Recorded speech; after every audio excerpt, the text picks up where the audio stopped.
Okay, I thought I'd come back to reviewing the iPad mini 5 after a couple of weeks of using it. I've really got a sense of the device now, and I'm going to explore some of the questions that people may have about the iPad mini. For example, can it replace a sketchbook? Can it be your main device? Generally, just how does it work out in the field compared to some of the other devices available? So first of all, as I was showing you on the main iPad mini 5 review that I put up a couple of weeks ago, I started to do a sketch on camera just to test the Apple Pencil, the device itself, how it felt. And I very much felt that the experience of using the Apple Pencil on the screen was pretty much as good as, almost identical to the experience of drawing on the iPad Pros, whichever version. I know that the latest iPad Pro has a faster screen refresh rate, and so arguably the line that you're drawing follows the nib more keenly, the point of the pencil more keenly, and there's less of a gap when you move quickly. But in practice, in reality, that makes very little difference anyway. The actual drawing experience is as good as it gets on Apple, pretty much. Now, obviously, the main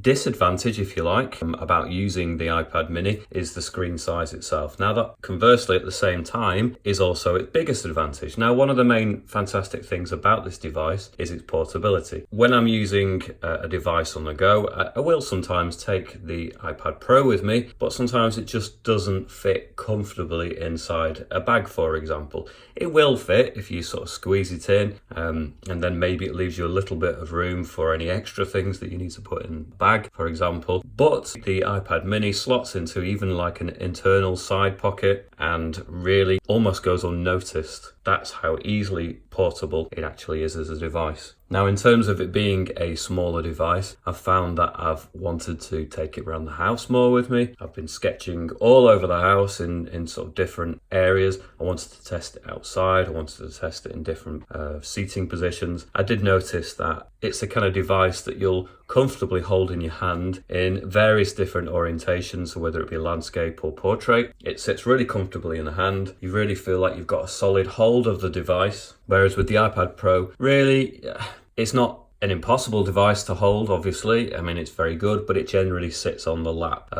Holding it with one hand while you're drawing with the other doesn't work so well. So it behaves more like a laptop device where you lean it on your lap or on a desk. Whereas the iPad mini, you can happily hold it in your hand whilst you're actually drawing. And so in that respect, it more closely resembles the experience of drawing from or drawing on a sketchbook. So I have extended the drawing that I did initially on the test, but I also wanted to test how it behaves when I put it to the same sorts of demanding pieces of work that I might do on my iPad Pro.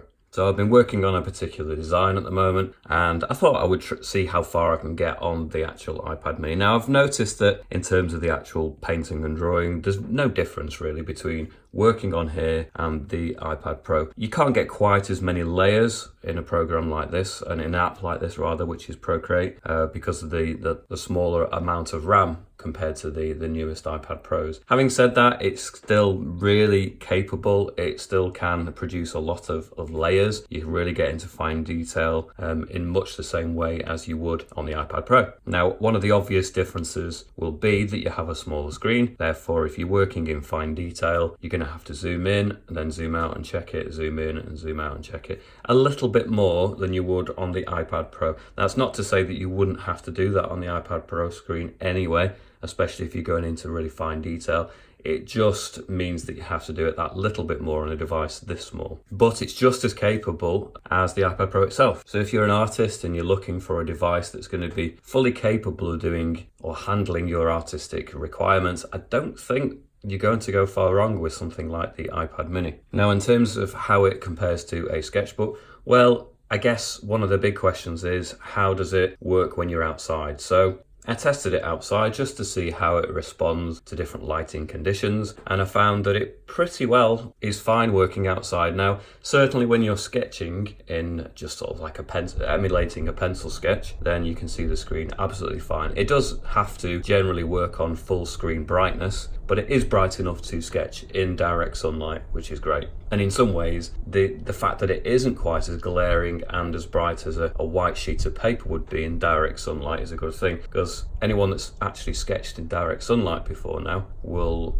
know that actually it's too bright in some ways. It really glares on a bright, brilliant white page back at you. Whereas this is bright enough to see, but not so bright that it dazzles your eyes. The only instance I would say is perhaps where it's not quite as satisfying to work outside in direct sunlight is when you're perhaps working on a full painting in colour. It's great for sketching, but when you're actually doing something in colour, then the colours are going to seem subdued, less saturated, and that lack of brightness and intensity is going to impact the way that you view your work when you then take it indoors later on. Now obviously, if you're using it as a sketchbook at full brightness because of the outside environment and the lighting conditions, that's going to mean that the battery doesn't last as long, obviously. Now, unless you're planning to spend literally all day outside sketching, I don't think you're going to encounter too much of a problem with that. It's certainly going to last you a few hours outside in the field. For general mild use, it's going to, according to Apple, last for about 10 hours. I've not seen that with those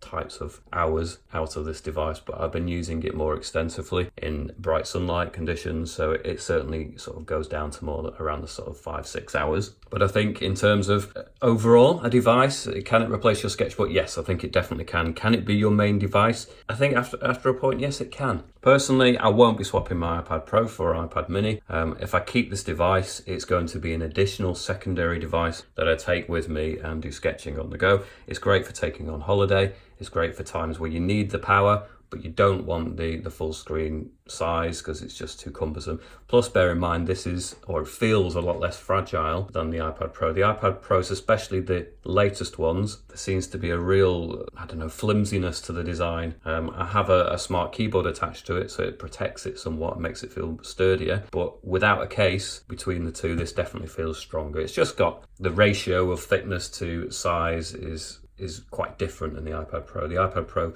considering its size, is very, very thin and feels like it would bend and potentially crack the screen as well. Now, I've not done that as of yet, fingers crossed, but I would worry less about this device, transporting it around generally. Now, in addition to all the practical use cases and comparing it to other models, there's another aspect to technology I often find, and that's how you feel about a device.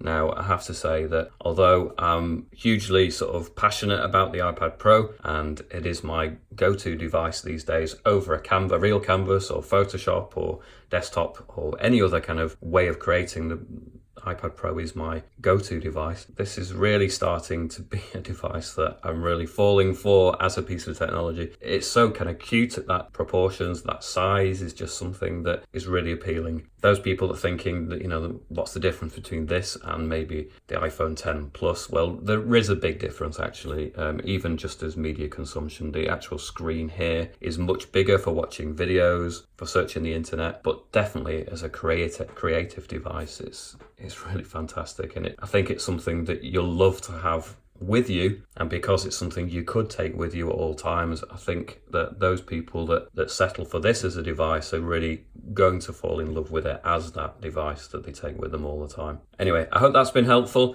Please check out my other videos. I do loads of tutorials and I hope you enjoy watching those too. Thanks for watching. Catch you back here soon. See you later.